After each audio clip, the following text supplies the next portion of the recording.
जय हिंद साथियों, आज हमारे देश में जगह जगह कोरोना के न जाने कितने केस मिल रहे हैं और न जाने कितनी मौतें हो रही हैं।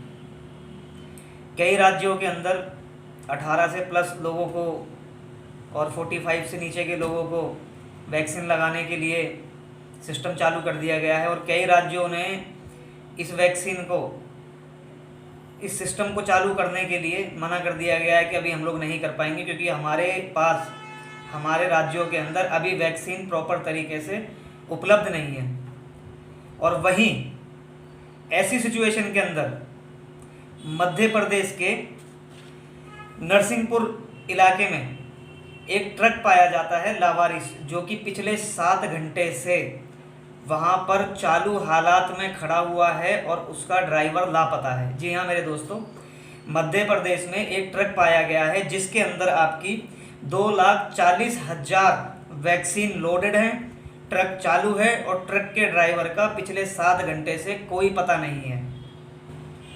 जी हाँ दोस्तों, ये ट्रक चालू हालत में रोड के किनारे खड़ा हुआ मिला, जिसका ड्राइवर लापता था।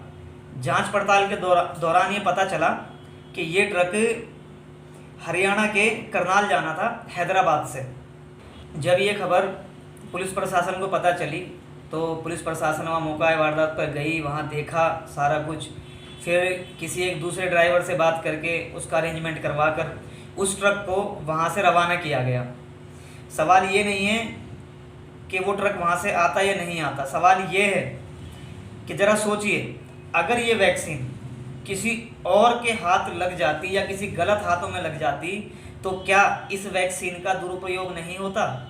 क्या इस वैक्सीन को मनमानी दामों पर नहीं बेचा जाता? क्या इस वैक्सीन के साथ छेड़छाड़ करके आम जनता की जिंदगियों के साथ खिलवाड़ नहीं किया जा सकता था? आखिर इसमें किसकी कमी है? उस प्रशासन की कि जिसने वो ट्रक वहाँ से रवाना किया गया, या उस सरकार की जिसकी नज़र में ये सारा कुछ हो रहा है, या वहाँ रह रहे उन लोगों की जिन्होंने 7 घंटे तक एक ट्रक चालू हालत में रोड के किनारे खड़ा रहा लेकिन किसी ने भी उसके ऊपर ध्यान नहीं दिया? क्या आम इंसान की ज़िंदगी इतनी कमज़ोर हो गई है या इतनी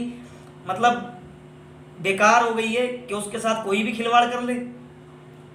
साथियों, ये एक छोटा सा मुद्दा नहीं है, ये एक बहुत बड़ा मुद्दा है कि 2,40,000 वैक्सीन से भरा हुआ ट्रक रोड के किनारे पाया जाता है। ना उसके अंदर ड्राइवर है, ना ही साथ में कोई हेल्पर। चालू हालत में 7 घंटे तक एक ट्रक का रोड के खड़े रहना किनारे पर क्या साबित करता है? किसकी कमी है इसके अंदर? अभी फ़िलहाल में वो ट्रक सही सलामत एक दूसरे ड्राइवर के जरिए वहाँ से निकाल दिया गया है। बाकी मैं जवाब मांगता हूँ उस प्रशासन से, उस सरकार से, कि जिनकी मौजूदगी के अंदर इतनी बड़ी गलती हुई है। अभी तक उस ड्राइवर का पता नहीं चल पाया है। पुलिस प्रशासन उस ड्राइवर की खोज में लगी हुई है। जय हिंद।